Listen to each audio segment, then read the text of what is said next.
خیر جماعت کے ساتھ میرا ایک گہرا تعلق تھا۔ اس کے بعد میں اصلاح و ارشاد کے شعبے میں آ گئی اور مرکزی سیکریٹری ہو گئی اسلام آباد کی اصلاح و ارشاد کی۔ اس میں نے بہت سی تبدیلیاں ان سینس کہ اس میں نئی چیزیں ایڈ کی، اس میں لوگوں کو نئی نئی چیزیں، تربیتی لیکچرز وغیرہ اس میں کیے، جس میں جس سے لوگوں کا خواتین کا علم وغیرہ بڑھے۔ تو منتھلی ایک لیکچر ہوتا تھا 1 گھنٹے کا، جس میں نے ڈاکٹر الیگزینڈر ڈوئی کی تفصیلات اور اس طرح کر کے بہت سے کنٹروورشل ٹاپکس جو تھے ان کے اوپر بھی لیکچرز کا اہتمام کیا۔ تو وہ لیکچرز اتنے زیادہ پاپولر ہو گئے کہ وہ لوگ جو کبھی اجلاسوں میں بھی نہیں جاتے تھے، وہ آل اسلام آباد سے وہ لیکچر سننے کے لیے وہاں بیت الذکر جو اسلام آباد میں تھی، وہاں پہ وہ خواتین جو تھیں وہ پہنچنے لگیں، اور وہ میری اتنی زیادہ ایڈمائرر تھیں اور وہ مجھ سے اتنی محبت کرتی تھیں کہ میں آپ کو بتا نہیں سکتی۔ ان میں سے ایک ایک آ کے میرے گلے ملتی تھی اور مجھ سے ہاتھ ملاتی تھی، اور میرا مطلب یہ ہے کہ کئی دفعہ تو میں تھک جاتی تھی گلے مل مل کے، اتنا زیادہ وہ سب لوگ مجھ سے زیادہ محبت کرتے تھے۔ اور شاعری کی وجہ سے بھی، ان لیکچرز کی وجہ سے بھی، اور میرا جو ان کے ساتھ ایک بہت ہی دوستانہ رویہ تھا اور ایک بات چیت کرنے میں جو ایک نیا پن تھا۔ ایک دفعہ میں نے لیکچر شروع کرنے سے پہلے کہا کہ آپ سب لوگ بڑے تیار ہو کے آئے ہیں، لیکن آپ کی تیاری میں ایک چیز کی کسر رہ گئی ہے۔ آپ کو پتہ ہے کون سی چیز ہے جس میں آپ کی تیاری میں کسر رہ گئی ہے؟ تو انہوں نے کہا نہیں۔ میں نے کہا آپ نے بال بھی بنائے، آپ نے اچھے کپڑے بھی پہنے، آپ نے لپسٹک بھی لگائی، لیکن ایک چیز سے آپ اپنے آپ کو سجانا بھول گئے۔ تو آپ کو پتہ ہے وہ کیا چیز ہے؟ وہ اسمائل ہے۔ میں آپ کے چہروں کے پر بعض لوگوں کے چہروں پہ کھچاؤ دیکھتی ہوں، بعض کے سختی دیکھتی ہوں، بعض کے بہت سنجیدگی دیکھتی ہوں، تو کبھی مسکرانا بھی چاہیے۔ تو جس پہ وہ سارے کھلکھلا کے ہنسنے لگے، اور میرا مطلب ہے کہ اس طرح کر کے ایک بہت ہی میرا ان کے ساتھ پیار کا رشتہ تھا، اور وہ سب میری بہت مجھ سے محبت کرتے تھے۔ تو خیر اسی طرح زندگی گزرتی جا رہی تھی۔ 2014 میں مجھے موقع ملا یو کے جانے کا جلسے میں۔ میرے ہسبینڈ کی ڈیتھ ہو گئی تھی سن 2012 میں، 20 فروری کو۔ تو اس کے بعد بچیاں بھی خیر انہوں نے اپنی زندگی میں ہی دونوں بچیوں کی شادیاں کر دی تھیں، لیکن بچیاں بھی باہر کے ملکوں میں جا چکی تھیں، تو میرے پاس فراغت تھی بہت۔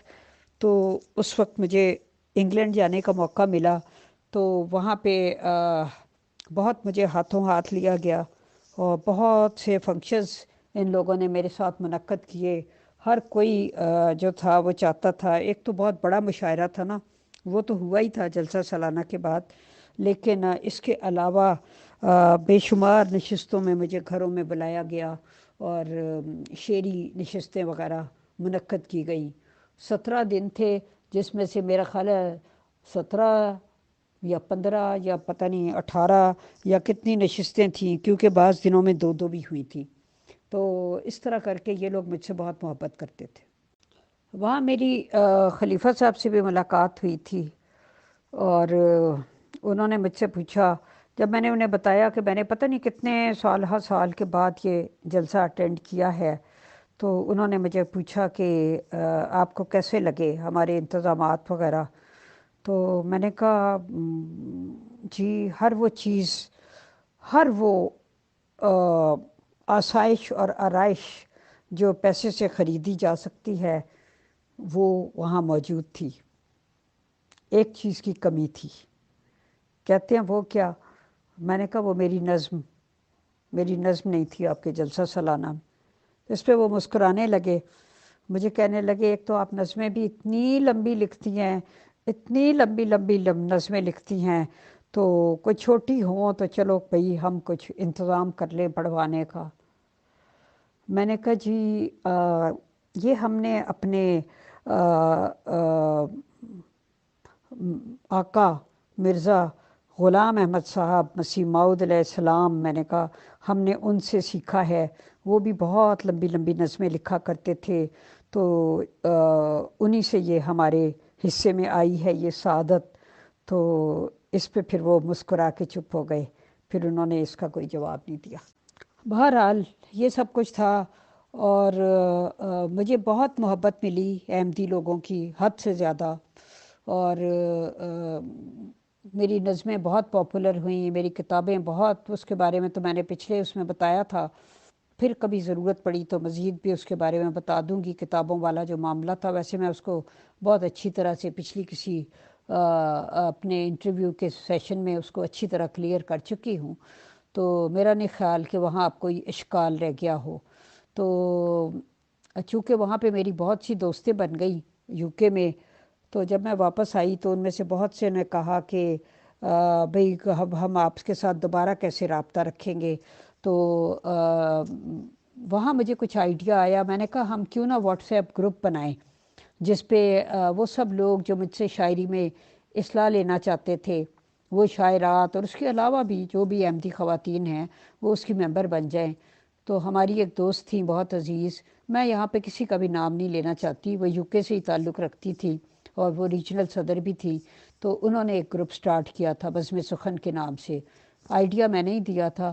تو اس میں پھر آہستہ آہستہ خواتین بہت بڑھ گئیں، اور اس کے ایک ایک دن میں 6,000 میسیجز ہوتے تھے، اور اس میں پھر میں نے شاعری کے بارے میں کلاسز شروع کی، جس میں ان لوگوں کو کوئی مصرع طرح وغیرہ دیا جاتا تھا، اور پھر وہ ایک دو ہفتہ ٹائم دیا جاتا تھا کہ اس پہ لکھیں، اس کے بعد پھر ایک ایک غزل تنقید کے لیے پیش ہوتی تھی، اور ان کا جو نوک پلک سنواری جاتی تھی اور اصلاح وغیرہ کی جاتی تھی۔ تو اس چکر میں یہ بہت سی خواتین جو تھیں یہ میرا مطلب دوست بن گئی، جو مختلف ممالک میں پھیلی ہوئی تھیں، اور انہی دوستوں کی وجہ سے مجھے وہ آسانیاں مہیا ہوئی تھیں کہ جب میں نے بتایا کہ میری اس طرح نئی کتابیں چھپی ہیں، تو انہوں نے کہا کہ آپ ہمیں بھیجیں تو ہم انہیں یہاں پہ بیچیں گے۔ تو میں نے کہا میں صرف ایک شرط پہ بھیجوں گی کہ ایک تو آپ نے ان کی قیمت جو ہے وہ 1 پاؤنڈ یا $1 یا 1 یورو سے زیادہ نہیں رکھنی، اور دوسری یہ ہے کہ جو بھی اس سے انکم ہوگی وہ پیسے آپ لوگوں نے وہیں کے وہیں تحریک جدید میں دے دینے ہیں، بس باقی بھیجنے کا خرچہ سب کچھ میرے ذمہ ہے۔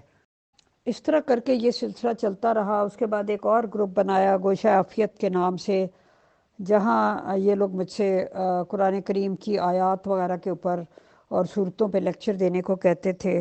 وہ لیکچر بڑے پاپولر تھے، ان لوگوں نے ایک لائبریری بھی بنا کے ٹیلی گرام پہ اس کو سیو کیا ہوا تھا، لیکن پھر جب یہ اتفاق ہوا کہ میرا جماعت احمدیہ سے کچھ نظریاتی اختلاف ہوا، تو اس کے بعد صورتحال بالکل بدل گئی، اور وہ سب خواتین جو تھیں انہوں نے میرے ساتھ بائیکاٹ کر لیا، اور جماعت نے بھی ان کو ترغیب دی، کیونکہ جو ہماری صدر صاحبہ تھی انہوں نے جو ایک خط لکھ کے سارے واٹس ایپ پہ اور فیس بک پہ پھرایا، اس میں واضح طور پہ کہا گیا تھا کہ سبھی احمدی بہنوں کو درخواست ہے کہ وہ عرشی صاحبہ سے کوئی تعلق نہ رکھیں، اپنے اپنے گروپوں میں، اگر یہ آپ کے گروپوں میں ہیں تو وہاں سے نکال دیں، اگر آپ ان کے کسی گروپ میں ہیں تو وہاں سے نکل جائیں، اور ان کا اب ہماری جماعت کے ساتھ کوئی تعلق واسطہ نہیں ہے، وغیرہ وغیرہ۔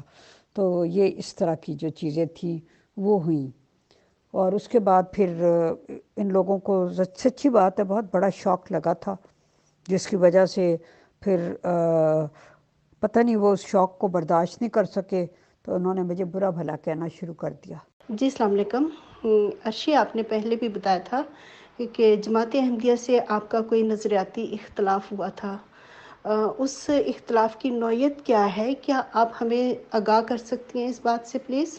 میں نے کبھی پلٹ کے کسی کو کچھ نہیں کہا، بلکہ میں نے اتنے سالوں میں اپنے نفس کی جو تربیت کی تھی، میں نے سوچا کہ اب ہے اس تربیت کا نتیجہ کیا ہے وہ دکھانے کا وقت ہے، کہ میں نے جو اتنے سال لگائے ہیں اپنی ذات کے اوپر کہ بندے کا پتر بن کے رہو، تو اب میں نے وہ ظاہر کرنا ہے کہ میں نے کبھی بھی کسی کو پلٹ کر جواب نہیں دینا، کسی کی بدزبانی کے جواب میں بدزبانی نہیں کرنی۔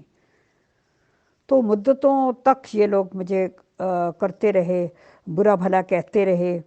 کئی دفعہ اتنی میں آزردہ ہوتی تھی ان کے کمنٹ سے کہ میں کسی کو بلاک کر دیتی تھی، لیکن پھر میں سوچتی تھی کہ نہیں، میں اپنا صبر اور آزماتی ہوں۔ وہ کہتے ہیں نا کہ ادھر آج ستمگر پتہ نہیں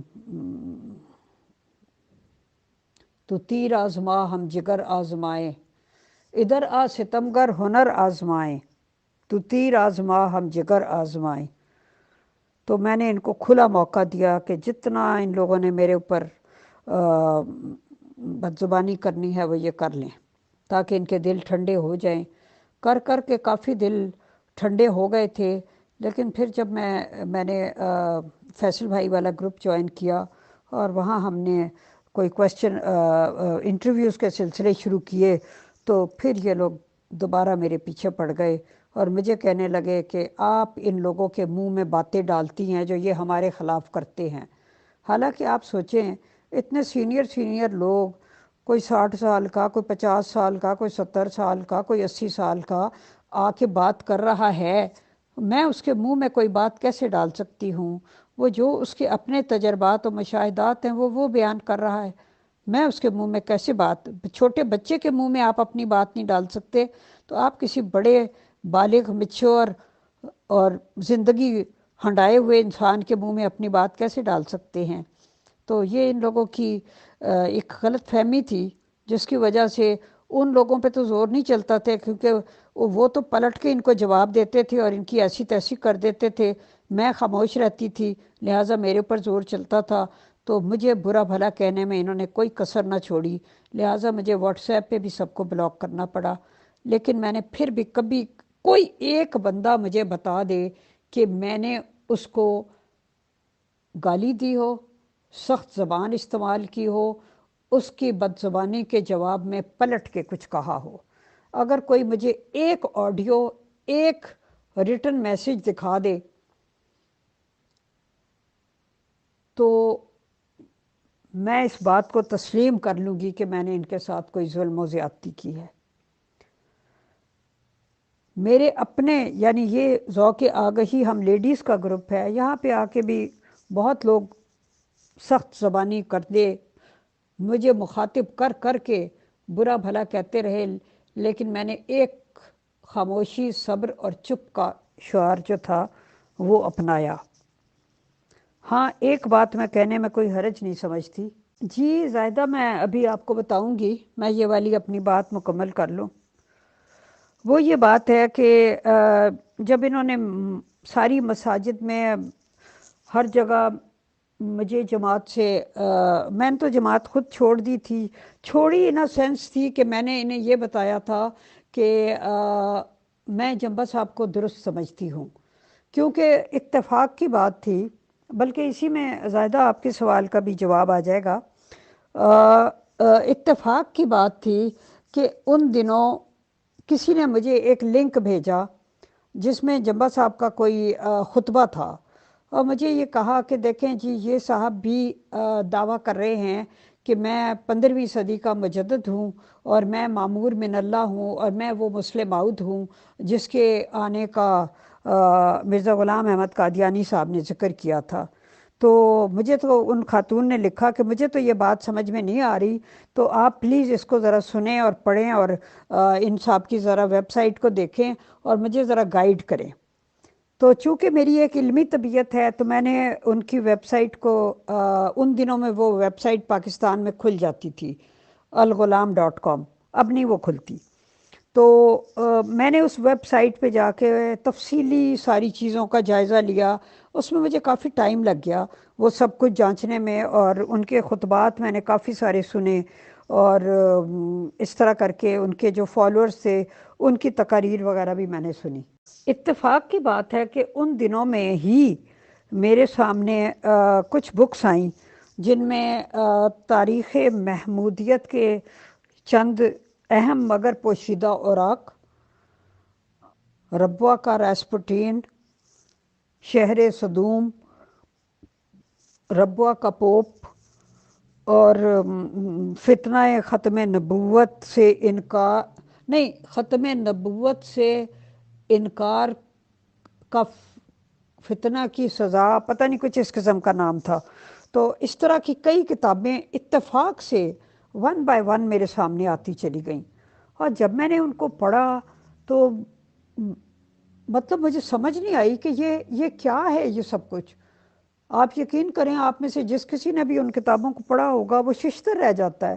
اب میں یہ سب کچھ جاننا چاہتی تھی، میں نے اپنی صدر صاحبہ کو وہ جمبا صاحب والی ویب سائٹ کا لنک بھیجا۔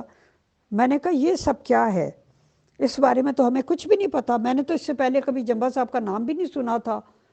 تو مجھے کہنے لگی کہ حضور نے منع نہیں کیا ہوا کہ ایسی ویسی ویب سائٹوں پہ مت جایا کریں۔ میں نے کہا یہ تو کوئی حل نہیں ہے، میں کوئی بچہ تو نہیں ہوں کہ مجھے کوئی بہکا لے گا۔ آئی وانٹ ٹو نو، مجھے پتا ہونا چاہیے کہ یہ سب کیا ہے، اور ایک بندہ کلیم کر رہا ہے، جماعت اس کا کیا جواب دیتی ہے۔ تو انہوں نے کہا کہ آپ کو منع کیا تو جس چیز سے منع کیا ہو تو اطاعت کرنی چاہیے، تو آپ اطاعت نہیں کریں گی۔ میں چپ ہو گئی، میں نے فون بند کر دیا۔ ایک دو سے اور میں نے پوچھنا چاہا، اور میں نے انہیں کہا کہ یہ جو کتابیں ہیں یہ کیا ہیں بھائی،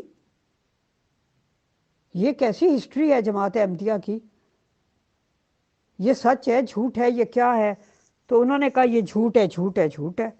میں نے کہا اس میں جو بعض واقعات ہیں ان کا حوالہ انوار العلوم جو مرزا بشیر الدین محمود صاحب کے لیکچرز ہیں اس میں بھی ملتا ہے۔ یہ جو عبد الرحمن مصری صاحب کے واقعات ہیں، اگر یہ جھوٹ ہیں تو اس کے اوپر 77 صفحے کا لیکچر دیا ہوا ہے مرزا بشیر الدین محمود احمد صاحب نے، انوار العلوم میں وہ چھپا ہوا ہے۔ اگر یہ جھوٹ تھی بات تو اس پہ 77 صفحے کا لیکچر دینے کی کیا ضرورت تھی؟ تو یہ باتیں کیا ہیں، ان کی حقیقت کیا ہے؟ مجھے پلیز مجھے بتائیں، I am very very uncomfortable. ایک طرف ایک بندہ دعویٰ کر رہا ہے، دوسری طرف یہ کتابیں جو ہیں یہ مجھے پریشان کر رہی ہیں، اور مجھے کوئی کچھ بتانے والا نہیں ہے۔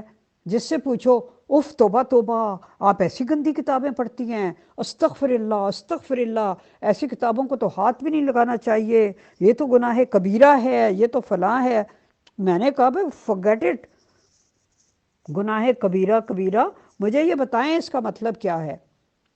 آپ یقین کریں جب انسان کے ذہن میں جو تصورات ہوتے ہیں، جن لوگوں کو آپ نے آئیڈیل بنایا ہوتا ہے، جب وہ ٹوٹتے ہیں تو انسان پہ کیا گزرتی ہے یہ یا میرا خدا جانتا ہے یا میں جانتی ہوں۔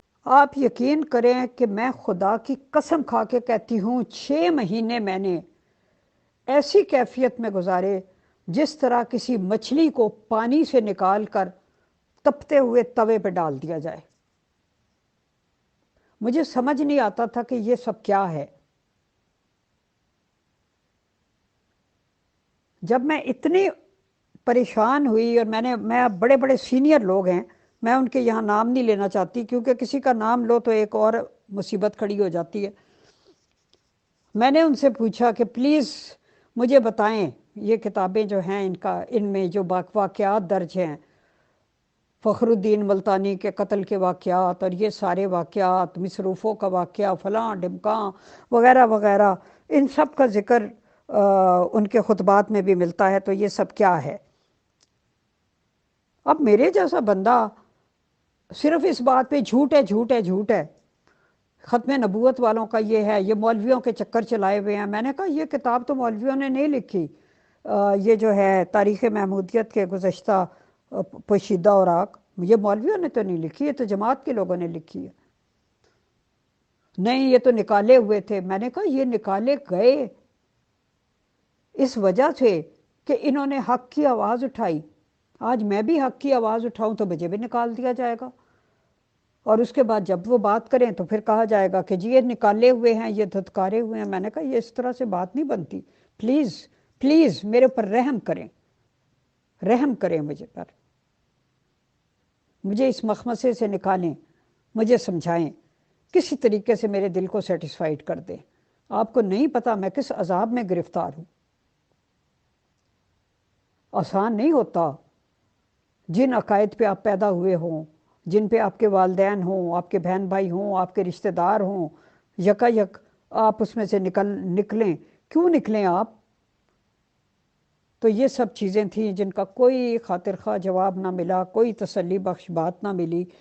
تو میں نے لکھ کے ایک پوسٹ لگا دی جس میں نے کہا کہ میں جمعہ صاحب کو 15ویں صدی کا مجدد سمجھتی ہوں، اور مجھے لگتا ہے کہ جو کچھ وہ کہہ رہے ہیں وہ ٹھیک ہے. میں نے ان کی الغلام.com کو کافی غور سے دیکھا ہے، اور مجھے پتہ ہے کہ میرے اس اعلان کا نتیجہ کیا ہوگا. آئی نو دا کانسیکوینسز، اور جماعت احمدیہ کس طرح اس میں سلوک کرے گی. اور بہرحال میں نے کہا آپ ایک پروقار جماعت ہیں، خدا کے لیے اپنے وقار کو ملحوظ رکھنا، اس کو گرنے نہ دینا. اگر اختلاف ہو ہی گیا ہے میرا اور آپ کا تو جلدی نہ کرنا مجھے برا بھلا کہنے میں. کم از کم زبان کھولنے سے پہلے بھی تین دن ضرور سوچ لینا. لیکن میں کہتی ہوں 3 دن کیا، وہاں تو 1 گھنٹہ بھی نہیں گزرا تھا کہ جو میرے ساتھ حشر ہوا ہے میں یہ باتیں کبھی نہیں بھول سکتی. جی بالکل بالکل، جن کی غزلوں کی میں اصلاح کیا کرتی تھی، جن کو میں نے اپنی زندگی کے 2.5-3 سال ہر ہفتے 3-4 گھنٹے دیے، وہ سب سے پیش تھیں اس قسم کی بد زبانی کرنے میں. وہ کہتے ہیں نا کہ دوستوں کا پھول بھی پتھر لگا طاہر مجھے، رات بھر احساس کی دیوار سے لپٹا رہا. تو دوستوں نے جب ایسے تیر چلائے تو پھر تو بس وہی بات تھی کہ دیکھا جو تیر کھا کے کمی گاہ کی طرف، اپنے ہی دوستوں سے ملاقات ہو گئی. میں نے تو اگر صرف اتنا بھی لکھ دیا نا کہ جی جن پتھروں کو ہم نے عطا کی تھی دھڑکنیں، جب بولنے لگے تو ہم ہی پر برس پڑے، تو اس پر بھی گالیوں اور بد زبانی اور مغلظات کا وہ طوفان اٹھا کہ الما اور الحفیظ. یہ ایک ایسا انر فیس تھا جو میں نے پہلی دفعہ دیکھا. خدا کی قسم میں اس سے پہلے سمجھتی تھی کہ احمدیوں سے زیادہ ہمبل اور میٹھے لہجے میں بات کرنے والا اور پولائٹ اور با اخلاق تو شاید دنیا میں کوئی کمیونٹی نہیں ہے. لیکن ایک اختلاف کی دیر تھی، وہ بھی فکری اختلاف تھا. میں نے کسی اور کو کوئی نقصان نہیں پہنچایا تھا. ایک لفظ میں نے جماعت کے خلاف یا خلیفہ صاحب کے خلاف نہیں کہا تھا. وہ لیٹر اب بھی مجھے اگر مل گیا تو میں یہاں پوسٹ کر دوں گی، جو میں نے لکھا تھا اور جس کو میں نے شیئر کیا تھا، جس کے بعد یہ طوفان اٹھا تھا. تو تب میں نے پہلی دفعہ ایک ایسا بھیانک چہرہ دیکھا کہ خدا کی قسم انسان کی روح تک لرز کے رہ جاتی ہے. اور اس کے بعد میرا خیال ہے چند دن بھی نہیں گزرے تھے، ہفتہ بھی نہیں گزرا تھا، تو انہوں نے ساری مساجد میں میرا نام لے لے کے اعلان کروانا شروع کر دیا کہ انہوں نے جماعت چھوڑ دی ہے، ان کے ساتھ کوئی تعلق واسطہ نہ رکھا جائے، کوئی ان سے نہ ملے، کوئی ان کے مطلب ہے سوشل بائیکاٹ کا، مقاطعہ کا اعلان مساجد میں کروایا اتنے بڑے پیمانے پر. اب میں آپ کو ایک بات بتاتی ہوں، اس دن میرا بہت دل دکھا جب میری بہنوں نے مجھے بتایا کہ اس طرح تمہاری وجہ سے یہ ہوا اور تم نے اپنے باپ کا نام ڈبویا، تو تم نے فلاں کیا، تم نے یہ کیا وہ کیا. اور ابا جی کا نام لے لے کے مساجد میں اعلان ہوا کہ ان کی بیٹی، تمہارا اپنا میاں تو غیر احمدی تھا اور تم نے اپنے باپ کا نام ڈبویا. تمہارے میاں کو تو ظاہر ہے جماعت میں کوئی نہیں جانتا تھا، اس کا تو کسی نے کیا نام لینا تھا، تم نے ہمارے باپ کا نام بدنام کیا، افسوس ہے تمہارے اوپر. اب میں آپ کو خدا کی قسم کھا کر کہتی ہوں کہ اس دن میرا دل بہت دکھا. اس دن میں نے بہت دعا کی اور میں نے خدا سے یہ دعا کی، میں نے کہا یا اللہ اگر میں نے غلطی کی ہے، جو بھی میں نے قدم اٹھایا ہے، تو میری غلطی کی اصلاح فرما دے. تو میرے دل کا حال جانتا ہے، میرا تیرے ساتھ ہمیشہ سے ایک گہرا تعلق رہا ہے.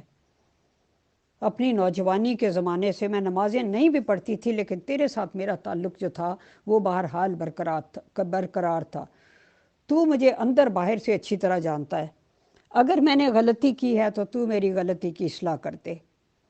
مجھے اگر یہ نیک پاک لوگوں کی جماعت ہے، تیری نظر میں پسندیدہ ہے، مجھے اس میں واپس لے آ۔ اے میرے رب، میں معافی مانگ کے میں دوبارہ اس میں واپس آ جاؤں گی، لیکن اگر یہ غلط ہے اور میرا فیصلہ صحیح ہے تو اے میرے رب، یہ ظالمانہ نظام جو لوگوں کو اتنا دکھ پہنچاتا ہے، تو اس کو پارا پارا کر دے، تو اس کو تہس نہس کر دے، تو اس کے ٹکڑے اڑا دے۔ جس طرح انہوں نے لوگوں کے خاندانوں کو بکھیرا، جس طرح اس نظام نے لوگوں کے ٹکڑے اڑائے ہیں، اس طرح تو اس کے ٹکڑے اڑا دے، اس کو تہس نہس کر دے۔ دنیا میں جہاں کہیں بھی کوئی بھی ظالمانہ نظام ہے تو اس کو تہس نہس کر دے۔ یہ میرے مظلوم دل سے نکلی ہوئی بد دعا ہے۔ اے میرے مولا، اگر یہ ٹھیک ہیں تو مجھے اس میں واپس لیا۔ میں خدا کی قسم کھا کے کہتی ہوں کہ میں رو رو کے سجدوں میں یہ دعا کرتی تھی۔ اب میں اس سے زیادہ کیا کہوں؟ اور میں کہتی تھی جس طرح یہ لوگوں کو ذلیل کرتے ہیں، مسجدوں میں ان کے اعلان کرتے ہیں، یہ اس بندے کو ہر فورم پہ ذلیل کرتے ہیں، چاہے وہ بیچارہ کتنا بھی بے گناہ کیوں نہ ہو۔ اے خدا، ان کو اسی طرح ذلیل کر، ان کو اسی طرح ہر فورم پہ نام اچھلے، تاکہ انہیں پتہ چلے کہ دوسروں کو ذلیل کرنے کی کیا سزا ہوتی ہے۔ مجھے نہیں پتہ میں یہ دعا کتنے دن مانگتی رہی، لیکن میں ابھی بھی کوئی دل دکھانے والا کسی کے لیے فقرہ نہیں کہنا چاہتی، لیکن یہ سچائی تھی جو میں نے بیان کر دی، کیونکہ اگر میں سچائی بیان نہ کرتی تو میرا یہ انٹرویو ادھورا رہ جاتا۔ جیسا میں نے فیل کیا، اس میں جو جو بات میں نے بیان کی، تو خدا کی قسم میں نے اس میں حتی الامکان، میری یادداشت میں کہیں کوئی کمی بیشی ہو گئی ہو تو میں کچھ کہہ نہیں سکتی، کیونکہ ظاہر ہے عمر کے اس حصے میں کہیں کوئی چھوٹی موٹی غلطیاں بھی ہو جاتی ہیں، اور پرانے ماضی کے گلی کوچوں میں جا کے گھومنا اور وہاں سے پھر ان باتوں کو ڈھونڈ ڈھونڈ کے نکال کے لانا کوئی آسان کام نہیں ہوتا۔ لیکن بہرحال میں نے سمینہ جی کے فرمائش پر ان گلی کوچوں میں جانے کا ارادہ کیا، اور یہ میں آپ کو جو میں نے دعا کی تھی یا بد دعا کی تھی، مجھے نہیں پتا اور کتنے لوگ جن کے دل ٹوٹے ہیں، جن کے گھر ٹوٹے ہیں، جن کی بیویاں بچے ان سے چھینے گئے، علیحدہ ہوئے، جو بیچارے سسک سسک کے دعائیں کرتے کرتے مر گئے، جو معافیاں مانگتے مانگتے مر گئے۔ کتنے لوگ ہیں جو 10 سال معافیاں مانگتے رہے، کتنے لوگ ہیں جو کہتے ہیں جی ہم نے 2000 خط معافی کے لکھے، کوئی کہتا ہے میں نے 1200 خط معافی کے لکھے۔ ان بیچاروں کا جرم کیا تھا؟ اتنی کون سی قیامت انہوں نے ڈھا دی تھی؟ وہ ان بزرگوں کے بچے تھے جو اپنے خاندان، برادریاں، اپنا مال اسباب، اپنے سب کچھ چھوڑ چھاڑ کے مرزا غلام احمد صاحب کے، قادیانی صاحب کے قدموں میں آ کے بیٹھ گئے تھے، جنہوں نے سمجھا تھا کہ ہمیں یہاں سے زندگی کا پانی ملے گا، ہماری آخرت سنور جائے گی۔ ان بیچاروں نے ایسی کیا قیامت ڈھا دی تھی کہ ان کو نکال کے اس طرح سے دودھ کی مکھی کی طرح نکال پھینکنا واجب تھا، جنہوں نے عمر بھر کی کمائیاں لٹا دی تھیں۔ اب میں تو کبھی بھی مینشن نہیں کرنا چاہتی، نہ میں ایک پیسہ بھی جو میں نے دیا ہوا ہے میں واپس لینا چاہتی ہوں۔ ایک ایک جو بڑی اماؤنٹ ہے اس کی رسیدیں میرے پاس موجود ہیں۔ جو میں نے کنویں کھدوائے، جو میں نے نلکے لگوائے، ان سب کی پوری پوری رپورٹس میرے پاس موجود ہیں۔ جو میں نے اپنے اس کا الوصیت کے جائیداد کے حصے دیے، پلاٹوں کے حصے دیے، سب کچھ میرے پاس موجود ہے، لیکن میرا ظرف نہیں، میرا گوارا نہیں کرتا کہ میں اس پیسے کی واپسی کا مطالبہ کروں۔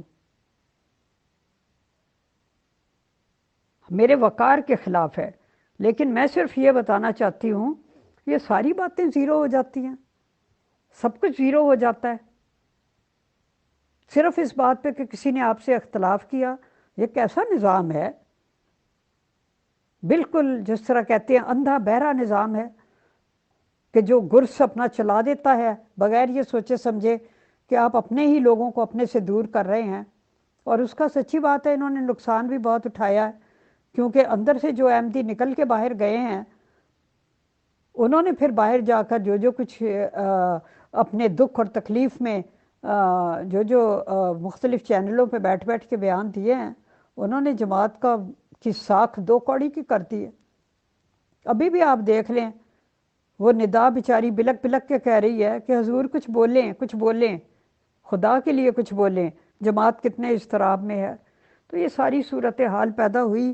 ہم تو ابھی بھی سب کا اچھا ہی چاہتے ہیں، کسی کو ایک لفظ بھی برا نہیں کہنا چاہتے، لیکن بہرحال ہمارے دل پہ بھی بہت سے زخم ہیں، اس لیے کبھی آہ نکل جائے، جس کو تیر آ کے لگتا ہے اس کی چیخ نکل جائے تو اس کو صبر کر لیا کریں، خاموش ہو جایا کریں۔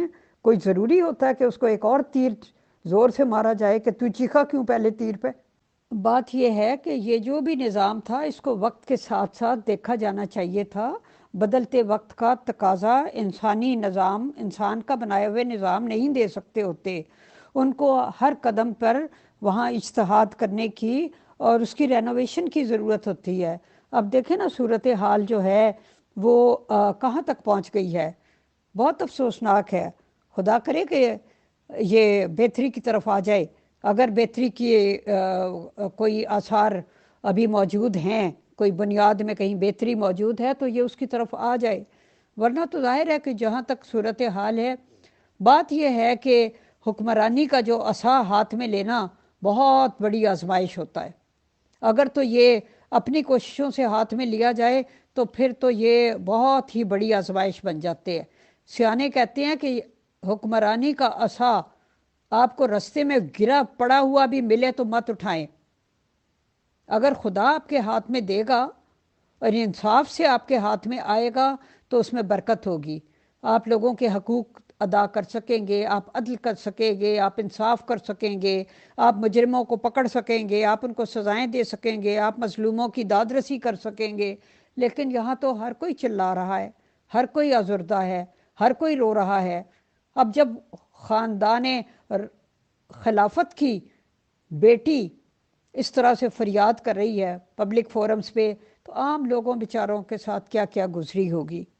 خیر، میں نہیں چاہتی کہ میں کوئی سخت بات کہوں، اور اگر میرے منہ سے کوئی سخت بات نکلی ہے تو میں اس کی معذرت کرتی ہوں اگر میں نے کسی کا دل دکھایا ہو، لیکن میں نے جو حقائق تھے وہ میں نے آپ کے سامنے بیان کر دیے۔ اب کوئی سوال ہو تو وہ رکھ دیں، میرا خیال ہے میں کافی سے زیادہ کہہ چکی ہوں۔ ایک اور بات یہاں پہ ایڈ کر دیتی ہوں کہ یہ سمجھا جاتا ہے کہ جی ہم مقاطعہ کر دیں گے، ہم اخراج کر دیں گے تو بس دوسرا شخص جو ہے تو وہ تو بیچارہ مر ہی جائے گا۔ حالانکہ یہ نہیں سوچتے اس کا بھی ایک خدا ہے۔ اس خدا نے اگر مجھے وہاں سے نکالا تو اس نے مجھے نئے اور اس نے مجھے چیلنجز عطا کیے، اس نے مجھے نئے میدانوں میں کام کرنے کی صلاحیت عطا کی۔ انہوں نے سمجھا کہ شاید یہ وہ کر دیں گے تو میرا کوئی دنیا میں شاید میں گھٹ گھٹ کے کسی جگہ مر جاؤں گی، تو ایسا کچھ نہیں ہوتا۔ جس پرندے کے اپنے پر ہوتے ہیں وہ کبھی شاخ کے ٹوٹنے سے نہیں گھبراتا، اس کو پرواہ بھی نہیں ہوتی شاخ کی۔ وہ تو خوش قسمت ہوتی ہے شاخ جس پہ بیٹھ کے وہ چہچہاتا ہے، تو اس شاخ کی بھی رونق ہوتی ہے۔ میں جنرلی بات کر رہی ہوں، میں کسی پہ طنز نہیں کر رہی ہے، پلیز اس کو لے کے نہ میرے پیچھے پڑ جائیے گا۔ تو میں جنرلی بات کر رہی ہوں ایک مثال دے کے کہ جس پرندے کے پر سلامت ہوتے ہیں، اپنے خالق پہ اس کا بھروسہ سلامت ہوتا ہے، وہ کسی شاخ سے اڑ جانے پر یا اس شاخ کے ٹوٹ جانے پر وہ کیا پرواہ کرتا ہے؟ اس کے لیے آسمان وسیع ہے، کھلا ہے، اس کے لیے گلشن شاخوں سے بھرا ہوا ہے، اس کو کیا پرواہ ہوتی ہے؟ تو خدا تعالیٰ نے مجھے اور راستے اور منزلیں اور بہت کچھ کرنے کے لیے مواقع عطا کیے، تو یہ تو میرے رب کا احسان ہے جس نے مجھے کبھی تنہا نہیں چھوڑا۔ نیور ایور، ساری دنیا بھی تنہا چھوڑ دے تو وہ رب کبھی بھی اپنے بندے کو جو اس کے ساتھ سنسیئر ہو، جو بندہ اس کا خالص ہو، وہ اس کو کبھی تنہا نہیں چھوڑتا۔ تو اس کے بعد لوگ چھوڑ بھی دیں تو کسی کا کیا نقصان ہے؟ بس رب نہ چھوڑے کسی کو۔ جس کو رب چھوڑ دیتا ہے اس کا ککھ نہیں رہتا، اور جس کو رب پکڑ لیتا ہے اس کو سب کچھ مل جاتا ہے، دنیا میں بھی اور آخرت میں بھی۔ یہاں میں ایک کومنٹ بھی کرنا چاہوں گی اور آپ سے پوچھنا بھی چاہوں گی کہ اکثر میں نے ان لوگوں کی زبانی سنا ہے کہ اللہ تعالیٰ کے بارے میں کہتے ہیں کہ وہ جس کو چاہے عزت دے، جس کو چاہے ذلت دے. اس کے لیے وہ قرآن پاک کی آیت بھی پڑھ کے سناتے ہیں. تو اصل میں تو یہ ذلیل تو یہ خود کرتے ہیں، اور بغیر وجہ سے، بغیر کسی بات کے یہ جو اخراج کرتے ہیں اور یہ ذلیل کر دیتے ہیں. بعد میں پھر اخراج کرتے ہیں کسی مطلب کوئی ایسی وجہ سے اخراج کرتے ہیں جس کا کوئی تکی نہیں بنتی، لیکن بعد میں پھر کہا جاتا ہے جس کا اخراج کرتے ہیں اس کے بارے میں یہ کہتے ہیں کہ کوئی کی ہوگی نا ایسی، کوئی بدکاری کی ہوگی، کوئی بدتمیزی کی ہوگی، کوئی اس طرح کی چیز، مطلب کہ بری حرکتیں کی ہوں گی، تو پھر یہ الزام تراشیاں اس کے اوپر ڈال دیتے ہیں جس کا یہ اخراج کرتے ہیں.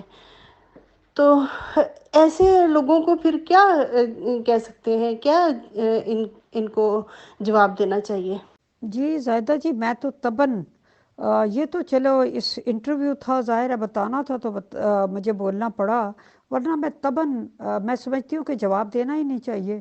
کیونکہ آپ جتنا مرضی سمجھانے کی کوشش کریں، دوسرا انسان جو وہ سننا چاہتا ہے اس کو وہی سنائی دیتا ہے، وہ وہی بات سمجھتا ہے جو وہ سمجھنا چاہتا ہے.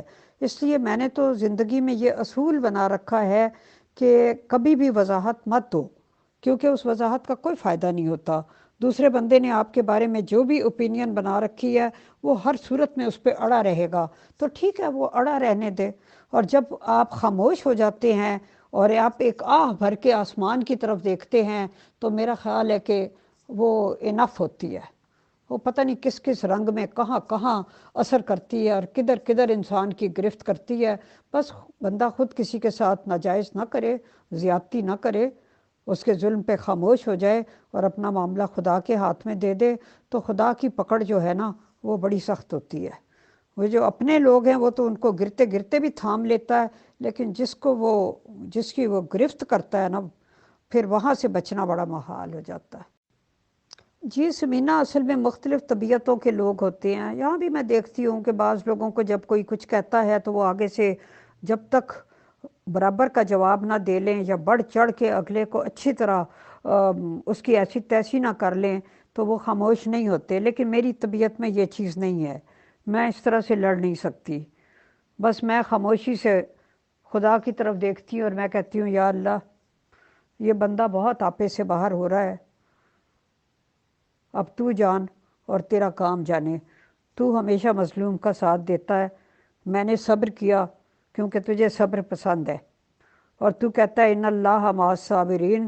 جب کوئی صبر کرتا ہے تو پھر اس کا معاملہ میں اپنے ہاتھ میں لے لیتا ہوں، اور بس میں نے اپنا معاملہ جو ہے وہ تجھ پر چھوڑ دیا. جو تو چاہے اب اس شخص کا فیصلہ کر، اور جب چاہے کر، یہ تیرے اوپر ہے. میں کبھی پلٹ کے جواب نہیں دوں گی. میں نے تو حتی الامکان کوشش کی ہے کہ میں لہجہ نرم رکھوں اور میں کوئی بھی سخت بات نہ کروں. لیکن بہرحال وہ کہتے ہیں کہ تیر جب آ کے لگتا ہے تو پھر چیخ پر اختیار کیسے ہو. تیر جب آ کے دل پہ گڑ جائے، چیخ پر اختیار کیسے ہو. تو جس کو گولی لگتی ہے یا تیر آ کے لگتا ہے اس کی چیخ تو نکل ہی جاتی ہے. تو اس لیے اگر کہیں کوئی چیخ نکلی ہو تو وہاں صبر کر جائیں، کیونکہ مجھے پتہ ہے اس کے بعد مجھے برا بھلا کہنے کا ایک سلسلہ شروع ہوگا. لیکن میں چاہتی ہوں کہ وقار سے کام لیں اور ان باتوں کی گہرائی کو سمجھنے کی کوشش کریں. دوسرے شخص کے جوتے میں پاؤں ڈال کے سوچیں کہ اس بیچارے کو کہاں کہاں یہ جوتا کاٹ رہا ہے اور وہ کس تکلیف میں ہے اور کس تکلیف سے اس نے یہ باتیں کی ہیں. ورنہ ہمیں ذاتی طور پہ بڑے بڑے نیک لوگ احمدیوں میں موجود ہیں، بہت بہت ایسے گریسفل لوگ موجود ہیں کہ انسان ان کی صحبت سے فائدہ اٹھا سکتا ہے اور ان کی صحبت بہت ہی پلیزنٹ اور تسکین بخش ہو سکتی ہے. لیکن افسوس یہ ہے کہ وہ سارے بیچارے اس نظام کے ہاتھوں خاموش رہتے ہیں، اور جو بولنے والے ہیں، دوسروں کو برا بھلا کہنے والے ہیں، وہ لاؤڈ ہو جاتے ہیں، اور جو شریف شرفاء ہیں اور کسی کو کچھ نہیں کہنا چاہتے، اور اس بات کی کہ جو ہو رہا ہے اس کی حقیقت کو اچھی طرح سمجھتے ہیں، وہ خاموش رہتے ہیں۔ تو یہ گونگی شرافت ہوتی ہے جو انسان کو کوئی بھی فائدہ نہیں پہنچاتی۔ جو شخص حق گوئی کے وقت خاموش رہے اس کو گونگا شیطان کہا جاتا ہے حدیث کی زبان میں۔ یہ ہماری ایک مہربان دوست ہیں، انہوں نے کمنٹ بھیجا ہے اور بڑی انہوں نے پتے کی بات لکھی ہے۔ انہوں نے کہا کہ ذوق آگہی اور شعور انسانوں کے اصلی چہروں، میرا خیال چہرے لکھے ہیں، اور رویوں کے اظہار سے ہی تو ترقی پاتا ہے۔ بے شک اس میں کوئی شک نہیں کہ یہ جو سارا سفر تھا یہ بہت پینفل تھا، یہ سفر جو جماعت احمدیہ سے جس کا تعلق ہے، اور یہ بہت پینفل سفر تھا، لیکن اس سفر نے میں سمجھتی ہوں کہ مجھے مزید نکھارا۔ اور وہ جو کہتے ہیں نا کہ سونا آگ میں پڑے تو کندن بن کے نکلتا ہے، اور لکڑی آگ میں پڑے تو جل کر راکھ ہو جاتی ہے، تو شکر ہے ہم جل کر راکھ نہیں ہوئے۔ تو اس کا مطلب ہے کہ کچھ بہتری ہوگی ہم میں، جو ہم جل کر راکھ نہیں ہوئے، آج بھی سٹینڈ کر رہے ہیں، اور اپنی آواز جو ہے وہ باقی لوگوں تک پہنچا رہے ہیں۔ تندیے باد مخالف سے نہ گھبرا اے عقاب، یہ تو چلتی ہے تجھے اونچا اڑانے کے لیے۔ تو بالکل یہ ساری باتیں جو ہیں یہ ان کی سمجھ تبھی آتی ہے جب انسان ایسی صورتحال سے گزرتا ہے، تو اس کو پھر بڑی بڑی اس کی سمجھ میں باریکی پیدا ہوتی ہے، اس کو بہت ایسے ایسے نکات سمجھ میں آتے ہیں جو عام حالات میں اس نے کبھی سوچے بھی نہیں ہوتے۔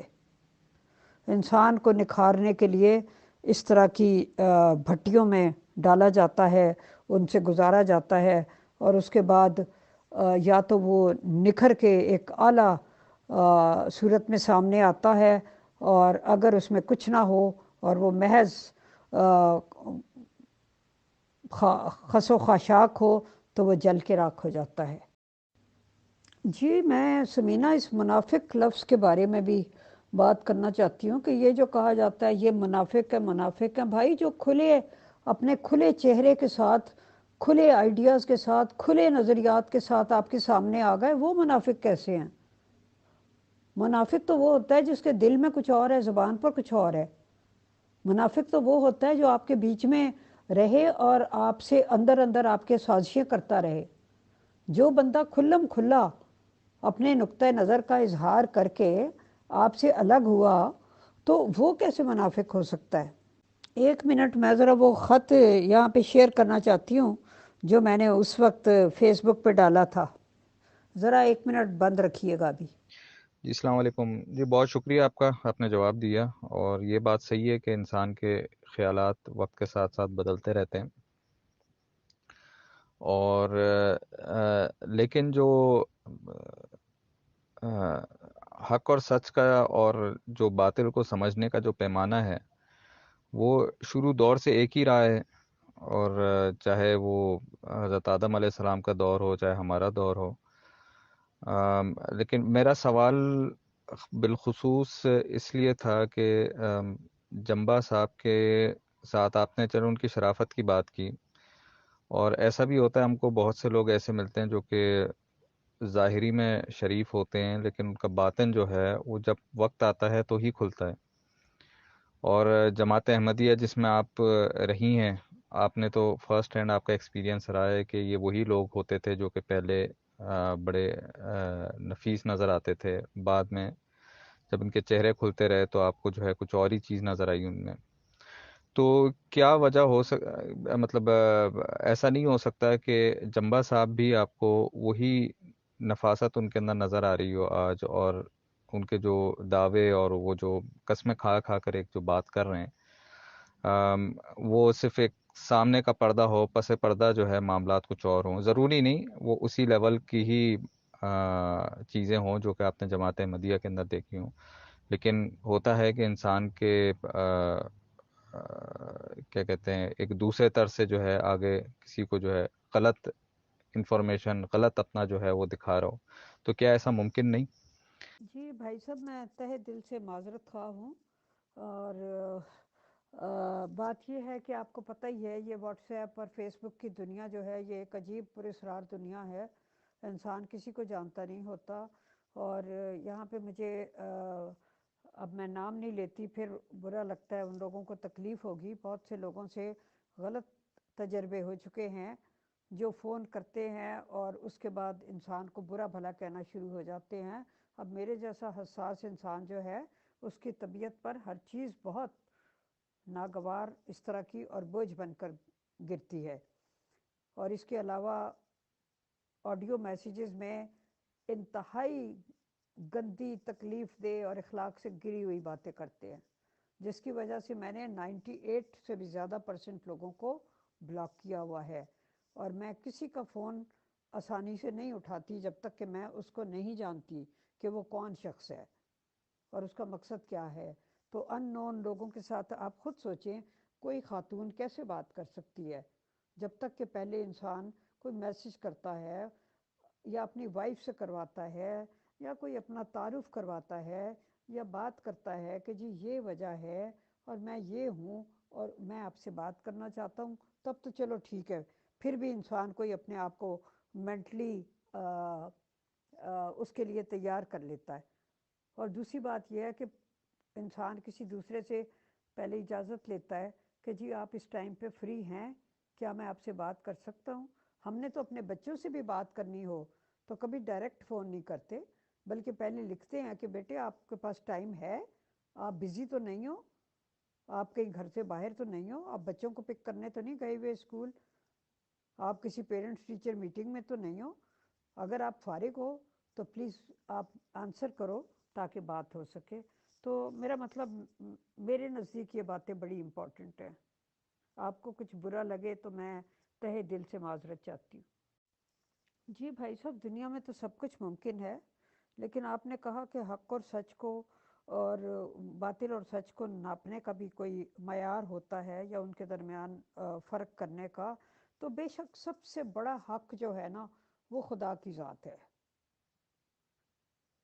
اور اس کے ہمارے اوپر جو بے شمار احسانات ہیں، جو بھی خدا کی طرف سے آنے کا دعویٰ کرتا ہے وہ دراصل بندوں کو خدا ہی کی طرف لے جانا چاہتا ہے۔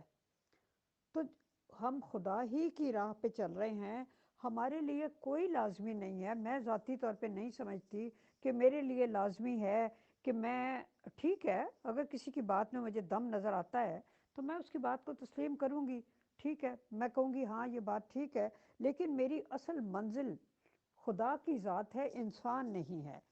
سب سے بڑا مسئلہ یہ ہوتا ہے یہاں پہ کہ لوگ اپنی اپنی پسند کے کسی لیڈر یا مذہبی رہنما کے ساتھ ایسے اٹیچ ہو جاتے ہیں کہ اس کی حمایت میں وہ دوسروں کے اوپر حملے کرتے رہتے ہیں۔ ان کی پوری کوشش رات دن کی یہ ہوتی ہے کہ ہم اپنے اکابرین کو، اپنے مذہبی رہنماؤں کو صحیح ثابت کرنے کی کوشش کریں، اور اس میں کسی دوسرے پہ زد پڑ جائے تو وہ اس میں کوئی حرج نہیں سمجھتے۔ میں اس قسم کی جو گیم ہے اس سے مجھے کوئی دلچسپی نہیں ہے۔ میری کوشش یہ ہوتی ہے کہ میں اپنے دن کا، اپنی رات کا زیادہ حصہ جو ہے وہ میں اپنے رب کے بارے میں سوچتے ہوئے، اس سے بات کرتے ہوئے، اس کے بندوں کی خدمت کرتے ہوئے جو بھی میں کر سکتی ہوں میں اس میں گزاروں، بجائے اس کے کہ میں شخصیت پرستی میں پڑھوں اور اپنی پسند کی شخصیت کبھی اس کو بنا لوں، کبھی اس کو بنا لوں، کبھی اس کی حمایت میں لوگوں سے لڑوں، کبھی اس کی حمایت میں لڑوں۔ یہ میرے لیے بالکل امپورٹنٹ نہیں ہے نا یہ باتیں، یہ میرا سوچنے کا انداز ہے۔ ہو سکتا ہے آپ اس کو غلط سمجھتے ہوں، لیکن آپ کو پورا حق ہے، اگر آپ غلط بھی سمجھیں گے، اختلاف کریں گے تو میں آپ کے اختلاف کی عزت کروں گی۔ جی عرشی صاحبہ، ایک دو باتیں، ایک تو آپ کی جو اوپر گفتگو تھی اس میں آپ نے جو اپنے بارے میں بتایا کہ نمازوں کا آپ بہت خیال رکھتی تھیں، تہجد، اور ہر وقت جو ہے اپنے آپ کو اللہ تعالیٰ کی عبادت میں لگانا، اور یہ اس آڈیو کے اندر بھی جو آپ نے بات کی کہ لوگ اپنے آپ کو شخصیت کے ساتھ لگا کر رکھتے ہیں، ان باتوں سے تو میں 100% ایگری کرتا ہوں کہ لوگ طرفداری کرنے کے قائل ہو جاتے ہیں، اور کسی شخص میں کوئی ایک اچھی چیز نظر آ جائے تو اس کو جو ہے بالکل بائنڈ کر لیتے ہیں اپنے آپ کو اس کے ساتھ، جبکہ ہمارا اصل مقصد یہی ہونا چاہیے جو آپ نے بتایا کہ اللہ تعالیٰ کی قربت کسی طرح حاصل ہو، اللہ تعالیٰ کی طرف جو ہے منزل ہو. اور یقین کریں اس طرح اللہ تعالیٰ رہنمائی بھی فرماتا ہے، جس طرح آپ نے اوپر آپ کے ساتھ جو پینڈنٹ والا آپ نے واقعہ بتایا تھا، اس طرح کے واقعات آپ کے ساتھ بھی ہوئے ہیں، اس طرح کے واقعات ہمارے گھر میں بھی ہوتے رہے ہیں کہ بالکل ایک کامل یقین ہوتا ہے، اور کامل یقین کے ٹائم پہ اللہ تعالیٰ جو ہے آپ سے امتحان بھی لیتا ہے آپ کے ایمان کا، کہ اب پھنس گئے ہو بیچ میں، اب کیسے نکلنا ہے. تو اس کے بعد جب وہ اس امتحان سے نکلتے ہیں تو اللہ تعالیٰ مزید جو ہے آپ کو نکھار دیتا ہے. تو میں آپ کی ان باتوں سے تو میں ایگری کرتا ہوں، لیکن جس بات سے میں ایگری نہیں کرتا وہ اگلی آڈیو میں بات کرتا ہوں. جو آپ نے کہا نا کہ حق اور سچ کا معیار یہی ہے کہ وہ اللہ تعالیٰ پہ چھوڑ دیا جائے. دیکھیں اللہ تعالیٰ نے ہم کو اس دنیا میں یہ جو دین ہمارے ساتھ اٹیچ کیا ہے، اس کا بنیادی مقصد ہی یہی ہے کہ ہم نے حق کو اور سچ کو پہچانتے ہوئے ہی آگے چلنا ہے.